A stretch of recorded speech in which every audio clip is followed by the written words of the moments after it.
repeatedly the lakes of Bengaluru have grabbed headlines for frothing, coming out, spilling out onto the streets, nearby residential complexes, and repeatedly also catching fire. All of this because what gets dumped into the lake, it goes completely unchecked from the nearby industries that are settled there.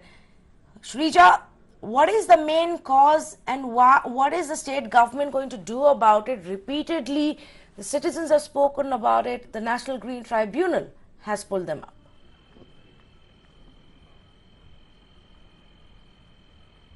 Well, it was only recently, just a couple of weeks ago, of course, the National Green Tribunal, in fact, did ask for an action plan, what they had come up with, the civic bodies, be it the Bengaluru Development Authority, who is the custodian of the lake, or even for that matter, the Lake Development Authority. And they've also sought for more time to, in fact, clean up this particular lake.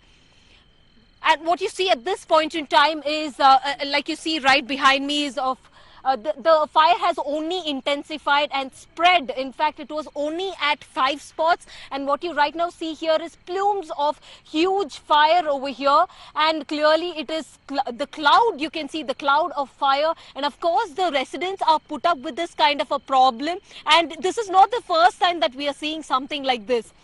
And of course, they have also complained it to the various residents, be it Bengaluru Development Authority or even the Lake Development Authority. All that they have maintained so far is that they are doing the job, because remember that they did, of course, come up with, in fact, the short-term and long-term measures, the aeration, also the installation of STP. But if you're really going by what they had submitted, especially to the NGT, the National Green Tribunal, saying that it is highly impossible for them to clean up this particular lake, the largest water body. Now at this point in time, it will take at least another 3 more years, which means the question that we need to ask at this point in time for the authorities is that, is this something that the residents will have to put up for the next 3 years? Because over the last 1 year, we have seen a couple of incidents, but this is the raging fire that you're seeing, because this has only intensified and the fire department has been unable to douse this particular fire. The reason being, it is inaccessible, and the spot that you're looking at here is the Defense Research Organization as well as the Army range firing area, and clearly that is the reason why the fire department themselves are unable to reach the spot and douse this particular fire. But we will have to wait and see like how long this particular fire will go on for, because it's been over 8 hours now and still unable to in fact douse, or it hasn't simmered down a bit. And all that you can see at this point in time is that residents putting up with this toxic smoke.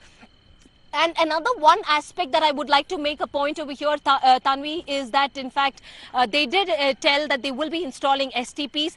Like I made a point over here. Another point, it's not about STPs, it is about stopping the inflow of sewage, untreated sewage, into this particular largest water body, which is nearly 800 acres. And remember, this particular largest water body receives about 60% of the sewage, and it is untreated. That is first point. Second thing here is there are several industries operating within the 5-kilometer radius of Bellandur as well as Varthur Lake, and if anything to go by what the Pollution Control Board has said, they have shut down 97 industries, we wouldn't see something like this, because what you're seeing right behind me is a yellowish tinge, orangish tinge fire. This could be the reason because of the presence of methane gas, which has because of the toxic effluents, the chemical effluents that has polluted this particular water body.